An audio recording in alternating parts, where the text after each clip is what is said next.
feel when you went down there initially from Arizona, did you feel the same way? Like, wow, I have something to balance me out, and there's something good happening in Mexico City? Totally. I mean, I thought these guys were heroes when I first went down there, and you know, I think it's important to remember that despite where the film goes,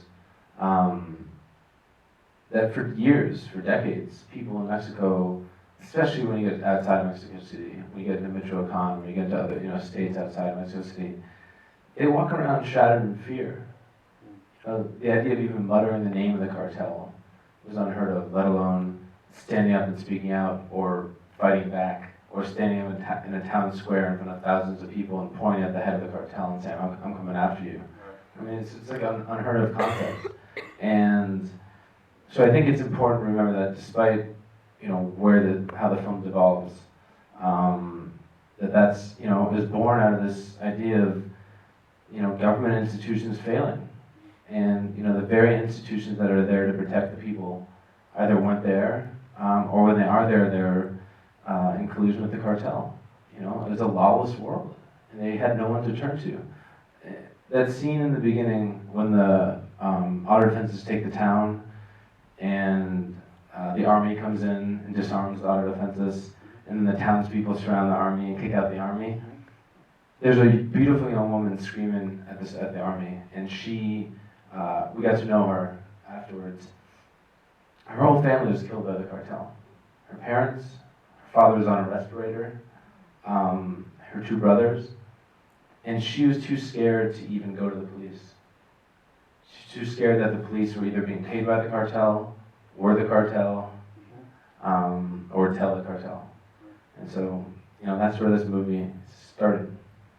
So when you're filming that, knowing that everything is so sensitive that it's life-threatening at all times, and you're sitting there with the camera, and there's no way, obviously there's a massive fear, but there's also a massive excitement, because you're getting on film something that you shouldn't be. You're exploiting something that will be found out eventually, which obviously then we'll get into the fact of how they're reacting now.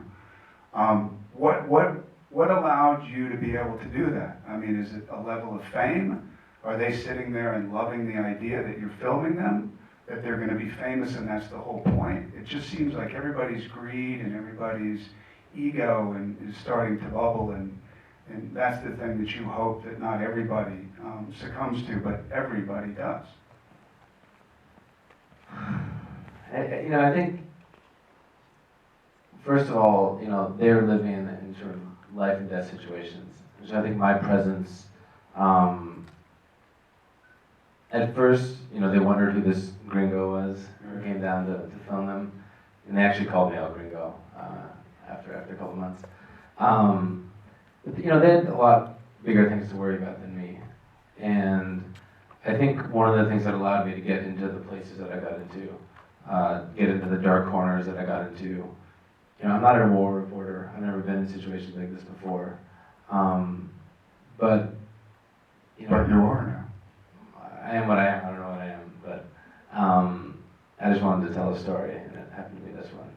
But I think there's a level of respect that they were risking their lives to fight for what they believe in. They were dying, fighting this fight, and I was stupid enough to tag along with them.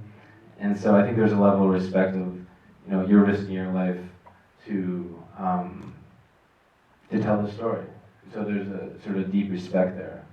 And also, I was there for 9 months. I didn't just parachute in and parachute out. And 1 to 2 weeks of every month. And so it allowed me to, build relationships, develop storylines, develop characters. And there's no way a lot of those scenes would have happened if I was just there for 3 days. It just wouldn't have happened. I mean, that last shootout, when they do that car chase and go after the guy in the white Jetta, but turns out to be the white Cherokee. That scene only happened just because I had been there for so long. We were sitting at the auto defensive base, and they all started like jamming, magazines into their guns and putting their vests on. And I said, where are you guys going? And they said, we're gonna go get some Starbucks. And I said, I want some coffee too, so I'll join you guys. And then it turned out to be this, amazing scene. But that would have never happened if I just, walked in and said, hi guys, can I hang out with you for a second? Right. How many times do you actually think that you feared for your life filming? Every day, for sure. I mean, I think if you stop fearing for your life, then you put your guard down. And I think the minute you put your guard down, you do something stupid. And so I think, we are always very much aware that, terror, that danger could erupt at any moment. And that's what life is like for the people of Michoacan. I think that what struck me so much was the suffering of people there on a daily basis, and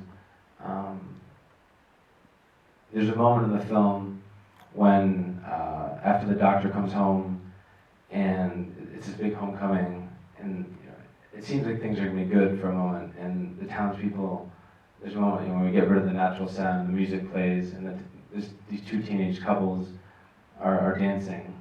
And to me, that's one of my favorite moments of the film, because it just shows sort of the resiliency of the people of Michoacan.